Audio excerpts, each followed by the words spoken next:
Hello दोस्तों, मैं हूं मनोज खोकर और आज अपन बात करेंगे रिप्रोडक्टिव हेल्थ के बारे में और रिप्रोडक्टिव हेल्थ में कॉन्ट्रासेप्टिव की बात। लेकिन एक कविता सुनिए, बहुत ही प्यारी लाइन है, सुन के बड़ा मजा आ जाएगा। किसी सपने को खास मत रखना, किसी सपने को खास मत रखना, कल्पना में भी निवास मत रखना। किसी सपने को खास मत रखना, कल्पना में भी निवास मत रखना। जहां पर हो एक भी चिंगारी, जहां पर हो एक भी चिंगारी, भूल कर भी कपास मत रखना। जो बने आपकी सफलता में बाधक, जो बने आपकी सफलता में बाधक, ऐसे लोगों को पास मत रखना। लेकिन मेहनत के बिना यारों, सफलता की आस मत रखना। देख कर चंद गिरते लोगों को, देख कर चंद गिरते लोगों को अपने मन को उदास मत रखना। देख कर चंद गिरते लोगों को अपने मन को उदास मत रखना। तुमको रखना है सिर ऊंचा, तुमको रखना है सिर ऊंचा, तो खुद को वासनाओं का दास मत रखना। तुमको रखना है सिर ऊंचा, तो खुद को वासनाओं का दास मत रखना। अगर लगे सब झूठ है साथी, अगर लगे सब झूठ है साथी, उस बात पर विश्वास मत रखना। अगर पानी है मंजिल तो उत्साह रखो, निराशा को पास मत रखना। अगर पानी है मंजिल तो उत्साह रखो, निराशा को पास मत रखना। तो दोस्तों, इन्हीं शब्दों के साथ अपन आज नया चैप्टर स्टार्ट करेंगे और मुझे यकीन है कि अपने को मंजिल मिलेगी एक दिन। चलिए बात करते हैं रिप्रोडक्टिव हेल्थ की। और रिप्रोडक्टिव हेल्थ के अंदर सबसे पहले आज अपन चर्चा करते हैं कॉन्ट्रासेप्टिव की। तो सबसे पहले कॉन्ट्रासेप्शन होता क्या है उसके बारे में बात करते हैं। There are many type of contraception widely used nowadays for family planning purpose. Family planning purpose के लिए, जनसंख्या वृद्धि को रोकने के लिए, जो नया बेबी पैदा होने वाला है उसको रोकने के लिए जो मेथड यूज किए जाते हैं उन्हें अपन कॉन्ट्रासेप्टिव मेथड्स बोलते हैं। और ये डिफरेंट टाइप के होते हैं जो फैमिली प्लानिंग के लिए यूज किए जाते हैं।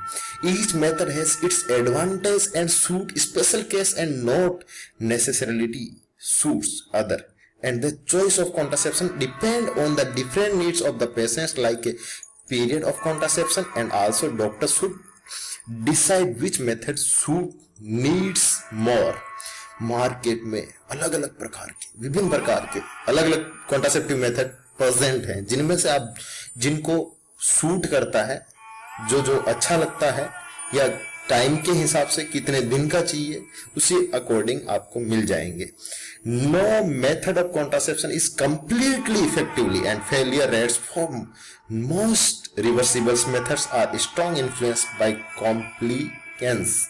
ज्यादातर मेथड बहुत ही बेहतरीन मेथड है, उनमें फेलियर रेट्स बहुत कम होती है और उनका एडवांटेज ये होता है कि वो रिवर्सिबल है। जब तक आप यूज करोगे तब तक आपकी फैमिली प्लानिंग बनी रहेगी, और जब नहीं चाहिए होता है तब उस मेथड को आपको मेथड स्टॉप कर दीजिए। उसके बाद में जो बर्थ की जो प्रोसेस होती है वो स्टार्ट हो जाती है। तो फैमिली प्लानिंग की जरूरत क्यों होती है, तो जो यहाँ आपने पॉइंट दिए हैं उनके अंदर देखिए। पहला तो है सपोर्ट, पार्टनरशिप्स, जो पार्टनरशिप्स का सपोर्ट करने के लिए कि भैया उनको भी बच्चा नहीं चाहिए, तो उस चीज के लिए। दूसरा एंड हंगर एंड पॉवर्टी। आज हमारे देश में एक नारा चला करता था, 1972 के अंदर एक नारा चला था, एक स्लोगन चला था, जनसंख्या वृद्धि बहुत ज्यादा हो गई थी, तो उस टाइम कहा जाता था कि हम दो हमारे दो। फिर एक उसके बाद में 80 में आते आते ये चला कि बच्चे दो ही अच्छे। फिर 19 के अंदर एक नारा, नया स्लोगन स्टार्ट किया गया जिसको कहते हैं बच्चा एक ही अच्छा। तो ये पूरा एक स्लोगन था जिसे जो हिंदुस्तान के अंदर भयंकर रूप से, विकराल रूप से जनसंख्या वृद्धि हो रही थी और लोगों को खाने पीने की चीजें नहीं मिल रही थी, भूखमरी फैल रही थी चारों तरफ। आज भी हिंदुस्तान की 33% जनसंख्या बिलो पॉवर्टी लाइन है, गरीबी रेखा से नीचे जीवन यापन कर रही है। उन सबको भोजन, आवास, शिक्षा नहीं उपलब्ध करा पा रही। सरकार इन चीजों को मुहैया जब नहीं करा पाती है, तब सबसे अच्छा मेथड है कि आप फैमिली प्लानिंग की जाए, कम से कम परिवार में हो, ताकि अब जितने कम बच्चे होंगे उनको अच्छी एजुकेशन दी जाएगी, उनको अच्छी हेल्थ सर्विस प्रोवाइड की जाएगी, रोटी कपड़ा मकान जो नेसेसरी नीड्स हैं उनको इजीली मिलेगी। तीसरा, इंक्रीज एजुकेशन, शिक्षा बढ़ी, लोगों में ज्ञान बढ़ने लगा, तो अपने आप ही उनके अंदर जो पुराने टाइम में जो एक पूरी क्रिकेट की टीम तैयार कर दी जाती थी, वो लोगों के अंदर खत्म होने लगा। उनको लगा कि एक ही बच्चा होगा, अगर अपन उसकी अच्छी एजुकेशन देंगे तो वो अपने आगे आने वाले टाइम में हमें बहुत अच्छे से सपोर्ट करेगा। तीसरा, वुमेन एम्पावरमेंट के अंदर महिला सशक्तिकरण के लिए भी बहुत जरूरी है। अगर घर में 10 बच्चे हैं तो महिला कहीं जा नहीं सकती, जॉब नहीं कर सकती, उन सब का पालन पोषण करेगी। वो चार दीवारी में उनकी जिंदगी निकल जाती थी, तो उनको एम्पावर करने के लिए अगर एक बच्चा है तो वो जॉब भी कर सकती है और उसके अलावा वो खुद अपने सपने भी पूर्ण कर सकती है। तीसरा, इम्प्रूव इन्फेंट हेल्थ, जो छोटे बच्चे होते हैं, जो नन्हे बच्चे जो पैदा होते हैं, उनकी हेल्थ सिस्टम भी इम्प्रूव होगी। अगर घर में एक ही बच्चा पैदा हुआ है तो उसका लालन पालन बहुत प्यार से होगा, उसको सारी चीजें उपलब्ध कराई जाएगी। अगर 10 बच्चे हैं तो उनको उस टाइप से उनका लालन पालन नहीं होगा। इम्प्रूव मैटरनल हेल्थ, जो मदर का स्वास्थ्य है उसको इम्प्रूव, फैमिली प्लानिंग से उसको इम्प्रूव किया जा सकता है, ताकि आप मैटरनल हेल्थ जो हेल्थ है उसके बीच में जो दो बच्चों के बीच का बर्थ टाइम होता है वो गैप को बढ़ाया जा सकता है। HIV और एड्स जैसे जितने भी सेक्सुअल ट्रांसमिटेड डिजीज है उनको रोका जा सकता है फैमिली प्लानिंग से। सेव एनवायरमेंट्स को बचा सकते हैं। जैसे आज पॉपुलेशन बहुत ज्यादा वृद्धि हो रही तो जंगल काटे जा रहे हैं, तो ये सारी चीजें फैमिली प्लानिंग के लिए नेसेसरी होती है। तो यहाँ पे दोस्तों डिफरेंट टाइप के मेथड यूज होते हैं फैमिली प्लानिंग में। एक मेथड्स के बारे में अपन डिटेल से पढ़ेंगे। पहला, नेचुरल कॉन्ट्रासेप्शन, जो नेचुरल मेथड है जिसमें किसी भी मेडिसिन की जरूरत नहीं होती है। अपने को टाइम और सारी चीजों को अभी मैं बताऊंगा आपको किस किस टाइप से उसको देख के अपन बिना किसी भी मेथड से ये यूज कर सकते हैं। दूसरा, मैकेनिकल कॉन्ट्रासेप्शन, जिसके अंदर मैकेनिकल मेथड से यूज किया जाएगा। चौथा, हार्मोनल कॉन्ट्रासेप्शन, जिसके अंदर हार्मोन यूज किए जाते हैं। और सर्जिकल कॉन्ट्रासेप्शन, जिसके अंदर सर्जरी के द्वारा किया जाता है डॉक्टर। तो कैरेक्टरिस्टिक ऑफ आइडियल कॉन्ट्रासेप्टिव्स, एक अच्छे कॉन्ट्रासेप्टिव्स के क्या क्या लक्षण होने चाहिए, क्या क्या उनके गुण होने चाहिए, उनके बारे में। पहली बात तो वो सेफ होना चाहिए, किसी भी टाइप की टॉक्सिसिटी, कॉन्ट्राइंडिकेशन ये नहीं होना चाहिए। साइड इफेक्ट कम से कम हो। अगर उसको ले तो दूसरा कोई साइड इफेक्ट नहीं होता है तो इजीली अपन उससे 100% इफेक्टिव हो। किसी ने कॉन्ट्रासेप्टिव लिया उसके बाद में भी केस देखा जाता है कि प्रेगनेंसी होगी, तो उस टाइम के केस के अंदर उसकी इफेक्टिवनेस कम हो जाती है। तो 100% इफेक्टिव होना चाहिए। फ्री ऑफ साइड इफेक्ट्स, उसके कोई साइड इफेक्ट नहीं होते हैं। इजीली ऑब्टेनेबल, हर जगह प्राप्त हो सकता है, कहीं पे भी जाके इजीली अफोर्डेबल, जिसकी कीमत हो बहुत कम हो, आम आदमी उसको खरीद सके। Acceptable to the user and sexual partner, जो यूजर्स होता है और उसका सेक्सुअल पार्टनर, दोनों एक्सेप्टेबल होना चाहिए दोनों के बीच में।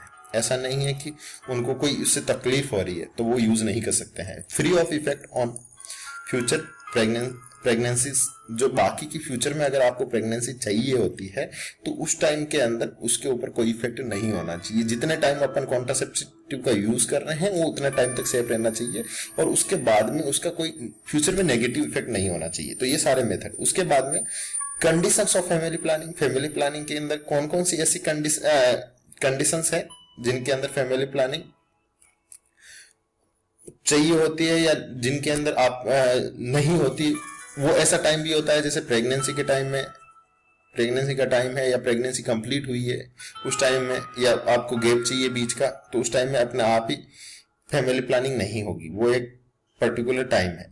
लैक्टेशन, जब मिल्क अपनी माँ, उसका बच्चा अभी पैदा हुआ है और माँ अपने बच्चे को मिल्क दे रही है, अभी बच्चे को 1 या 1.5 साल का हुआ है, उस टाइम में आपको फैमिली, एक बिफोर प्यूबर्टी, कई बार ऐसा टाइम होता है जब प्यूबर्टी स्टेज नहीं आई है तब भी फैमिली प्लानिंग के लिए ये उनके अंदर जरूरत नहीं होती। आफ्टर मेनोपॉज कंप्लीट हो चुका है, जिसके बाद में जो मेंस्ट्रुएशन साइकिल है वो कंप्लीट हो चुकी है, बंद हो चुकी है, अब एस्टिसेंस वगैरह ये सारी कंडीशंस होती है। अब नेचुरल फैमिली प्लानिंग के मेथड्स के बारे में एक एक की चर्चा करेंगे और अपन डिटेल से समझेंगे। These method involve finding out when a woman is at her most fertile so that she can be extra careful or avoid sex altogether during these times, and this can done by using techniques such as the woman keeping a daily records of her body temperature using especially fertility thermometers। ये एक ऐसा natural method है जिसमें जिस time में महिला को pregnancy नहीं चाहिए होती है उस टाइम में उनको हर दिन का एक स्पेशल रिकॉर्ड होना चाहिए। आप एक थर्मामीटर भी रख सकते हैं जिसे बॉडी टेम्परेचर डेली का चेक करें। अगर बॉडी टेम्परेचर में थोड़ा बहुत फ्लक्चुएशन हो रहा है तो कहीं पे प्रॉब्लम हो सकती है। दूसरा है combinations of technique is recommended to increase the effectiveness of these methods. इसके अंदर अलग अलग टेक्निक्स अपन यूज करेंगे। These are a natural alternative to hormonal and barrier methods, but the technique used required a significant level of a motivational and a clear understanding of how to monitor fertility, and natural methods of contraceptive also do take into the account fluctuations in the menstrual cycles. Natural methods के अंदर सबसे बड़ा फायदा ये है कि इसमें ना तो कोई साइड इफेक्ट है, ना किसी भी प्रकार का झंझट है, ना कोई आपको मेडिसिन लेने की जरूरत है, ना कोई दवा की जरूरत है, ना उसके दवा के कोई साइड इफेक्ट है, ना जो मेंस्ट्रुअल साइकिल है उसका जो टाइम पीरियड्स है उसके अंदर भी कोई फ्लक्चुएशन नहीं होता है। जो जितने टाइम से मेंस्ट्रुअल साइकिल आती है वो उसी टाइम से कंटिन्यू रहेगी। इसके अंदर ये बाकी की प्रॉब्लम्स नहीं होती है।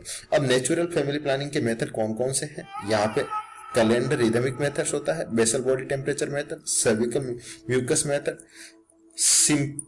sympatothermal methods, ovulation awareness methods, lactation amenorrhea methods and withdrawal, जिसको अपन बोलते हैं कोइटस इंटरसेप्शंस।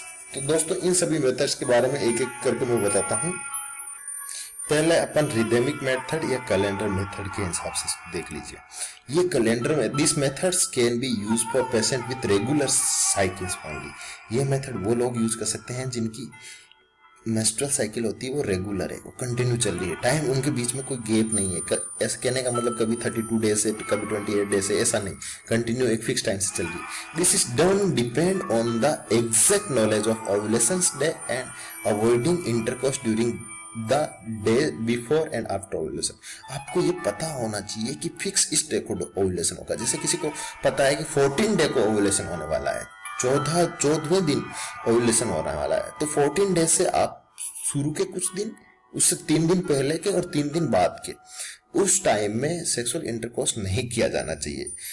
और यह जो टोटल 7 दिन तक अगर सेक्सुअल इंटरकोर्स नहीं किया जाएगा तो ये एकदम सेफ टाइम होगा जिससे इनके द्वारा बचा जा सकता है। तो इसको बोलते हैं अपन रिदम मेथड्स। और दूसरा इसमें इंक्रीज इन बॉडी टेम्परेचर। कई बार ऐसा हो जाता है कि देखा जाता है कि किसी को इंटरकोर्स हुआ और उसके अंदर ओव्यूलेशन हो गया और अगर फर्टिलिटी के चांसेस हैं, उसके अंदर प्रेगनेंसी के चांसेस हैं, तो उसमें टाइम में बॉडी का टेम्परेचर 0.5 डिग्री सेंटीग्रेड बढ़ जाता है। तो मैं अभी अपन देख रहे थे ना टेम्परेचर, बॉडी टेम्परेचर मेंटेन करने वाला, अपन ने दूसरा एक यहाँ पे एक मेथड और भी, बेसल बॉडी टेम्परेचर। ये टेम्परेचर 0.05 डिग्री टेम्परेचर बढ़ जाता है जिससे ये पता चल सकता है कि प्रेगनेंसी हो गई है। Change in the type cervical mucus, जो सर्विकल म्यूकस होता है वो भी चेंज हो जाए। अगर प्रेगनेंसी नहीं है तो म्यूकस होता है वो एकदम होता है, वो नॉन विस्कस टाइप का होता है, बहुत कम वाटरी लाइक होता है। और अगर प्रेगनेंसी हो गई तो उसकी विस्कोसिटी अपने आप इंक्रीज हो जाती है। उस विस्कोसिटी के आधार पर भी अपन डिटेक्ट कर सकते हैं कि प्रेगनेंसी है या ये नॉन प्रेग्नेंट कैसे। दूसरा ओव्यूलेशन किट्स। कई मार्केट में ऐसे ओव्यूलेशन किट्स मिलते हैं जिनसे आप उनसे डिटेक्ट कर सकते हैं एलएच, लुटेनाइजिन हार्मोन का सर्च। मैंने बताया था 14 डेज होता है, 14 से 16 डेज में एलएच का लेवल होता है वो अपने आप इंक्रीज हो जाता है, तो उससे भी पता कर सकते हैं अपन। तो इन सबसे जो symptomatic thermal cervical mucus method, जिसमें सर्विक्स के म्यूकस के मेथड से, थर्मोमीटर टेम्परेचर से, ये रिदम सभी आ गया है इसमें। ओव्यूलेशन अवेयरनेस मेथड, जिसके अंदर ओव्यूलेशन कब हो रहा है ये इसी का नेचुरल फैमिली प्लानिंग मेथड्स के अंदर आ जाता है। और लैक्टेशन एमनोरिया मेथड्स उसको बोलते हैं बच्चों, जिसके अंदर क्या होता है, कोई मदर अपने बच्चे को दूध पिला रही है, उसको मिल्क फीडिंग कर रही है, और जब मिल्क फीडिंग के टाइम में ये एक नेचुरल टाइप का फैमिली प्लानिंग मेथड से उस टाइम में प्रेगनेंसी नहीं होगी अगर वो कंटिन्यू। और ये सबसे सेफ मेथड भी है और सबसे ज्यादा बार नीट और एम्स के एग्जाम में पूछा गया मेथड भी है। तो आपको ये याद ही रखना है कि लैक्टेशन जब भी होता है तब लैक्टेशन एमनोरिया मेथड्स होता है जिसके अंदर कभी भी प्रेगनेंसी नहीं देखी जाती और सबसे अच्छा मेथड है। अब विड्रॉल और कोइटस इंटरप्शन मेथड्स होता है उसके बारे में अपन देखेंगे, और उसके बारे में अपन नेक्स्ट वाली क्लास के अंदर स्टडी करेंगे बच्चों। आज के लिए इतना ही काफी है। धन्यवाद।